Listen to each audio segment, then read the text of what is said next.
Assalamualaikum warahmatullahi wabarakatuh.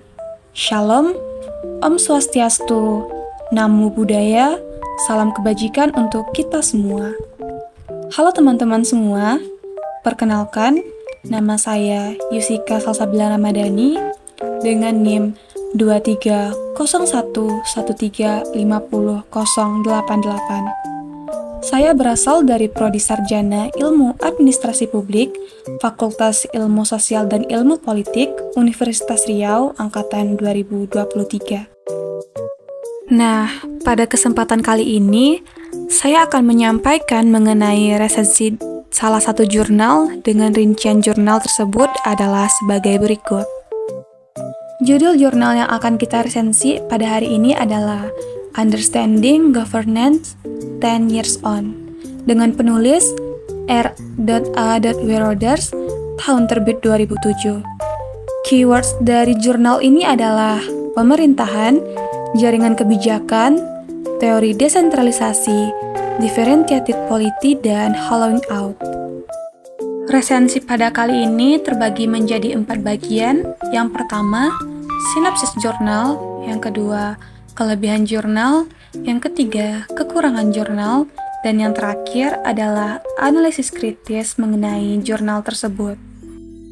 Baiklah, tanpa memperpanjang waktu, langsung saja kita masuk pada bagian pertama, yaitu mengenai sinopsis jurnal. Jurnal ini membahas pemahaman yang mendalam tentang tata kelola pemerintahan dengan fokus pada konsep-konsep kunci seperti jaringan kebijakan, tata kelola, eksekutif inti, dan fenomena hollowing out. Hollowing out di sini bermakna berlubang. Yang dimaksud dengan berlubang adalah penurunan kualitas dari pelayanan yang diberikan.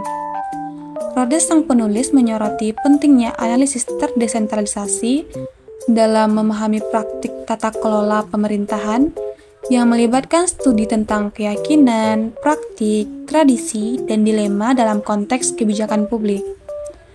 Rhodes juga mengeksplorasi peran penting dari observasi, analisis tekstual, arsip sejarah, dan berbagai metode penelitian lainnya dalam memahami dinamika tata kelola pemerintahan.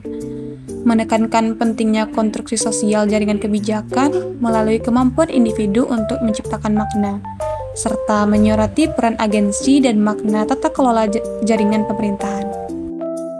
Dalam jurnal ini, Rhodes juga membahas tentang praktik sehari-hari dalam pemerintahan yang dipengaruhi oleh keyakinan, tradisi, dan cerita kolektif. Dari hal ini dapat kita simpulkan bahwa pemerintahan suatu negara tentu akan dipengaruhi oleh bagaimana kebudayaan dan tradisi dari negara tersebut. Rhodes juga menyoroti konvergensi antara ilmu politik dan studi organisasi dalam memahami tata kelola pemerintahan, serta pentingnya memperhitungkan konteks jaringan kebijakan dalam analisis perubahan politik dengan menggabungkan pendekatan terdesentralisasi, analisis etnografi, dan konstruksi sosial. Rhodes menawarkan wawasan yang mendalam tentang kompleksitas tata kelola pemerintahan dan menekan perlunya memperhatikan beragam praktik, keyakinan, dan peran para birokrat dalam menjelaskan perubahan. Karena birokratlah yang akan memberikan layanan kepada masyarakat, maka birokrat jugalah yang akan menjelaskan perubahan kepada masyarakat. Lalu selanjutnya pembahasan kita adalah mengenai kelebihan dari jurnal tersebut. Pada resensi jurnal kali ini, saya mengambil 3 kelebihan yang terdapat dalam jurnal tersebut. Di antaranya, yang pertama, memberikan tinjauan komprehensif atas konsep-konsep seperti jaringan kebijakan, tata kelola, eksekutif inti, dan pengosongan negara yang relevan untuk memahami perubahan dalam tata pemerintahan di Inggris. Jadi, negara Inggris mengalami perubahan dalam tata kelola pemerintahannya yang dapat kita tinjau melalui konsep-konsep yang diberikan oleh Rhodes dalam jurnalnya.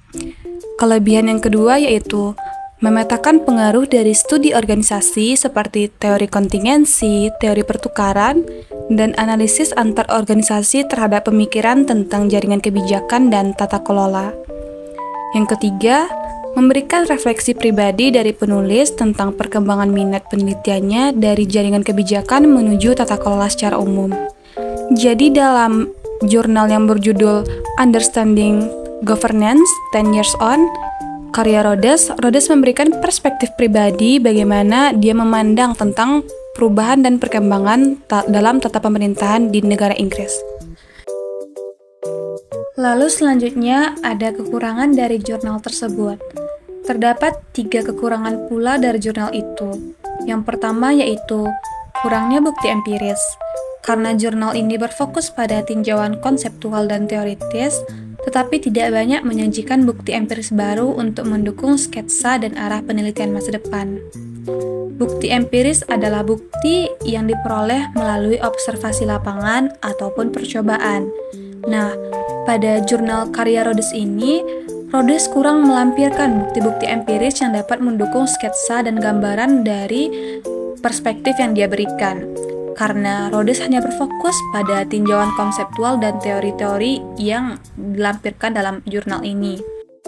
Lalu kekurangan yang kedua adalah kurangnya detail operasional. Jurnal ini tidak memberikan banyak detail operasional atau metodologis bagaimana melakukan penelitian secara praktis.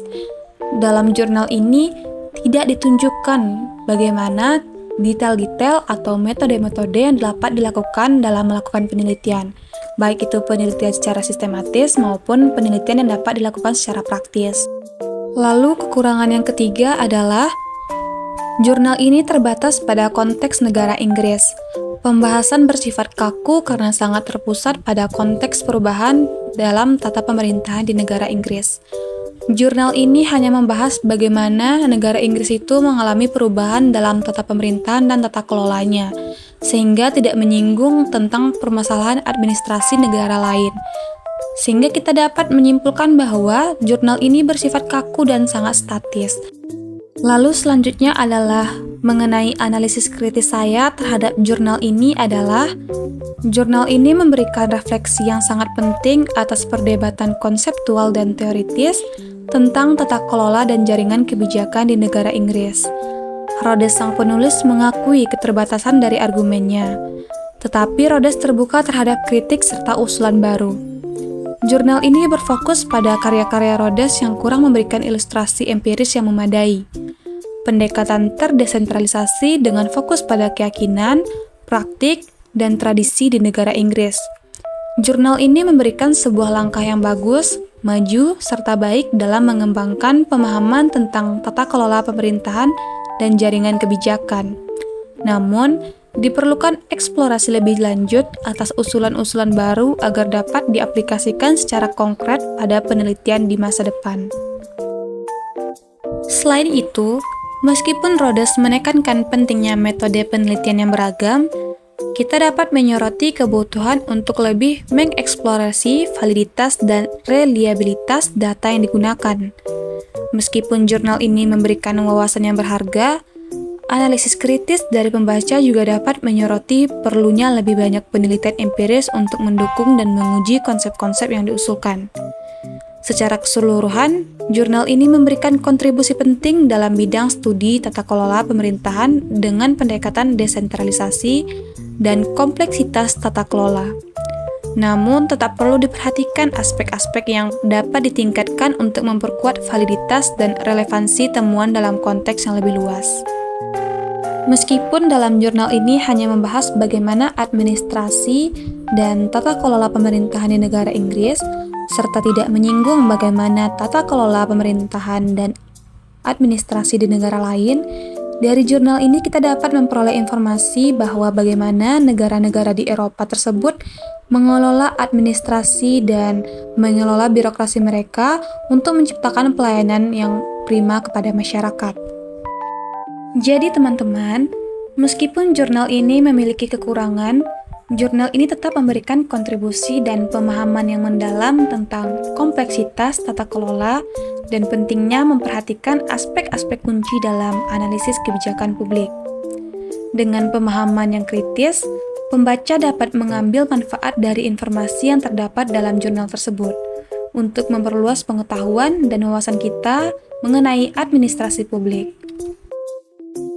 Baiklah teman-teman semua, mungkin itu saja yang dapat saya sampaikan mengenai pembahasan kita, yaitu resensi jurnal yang berjudul Understanding Governance 10 Years on karya Rhodes.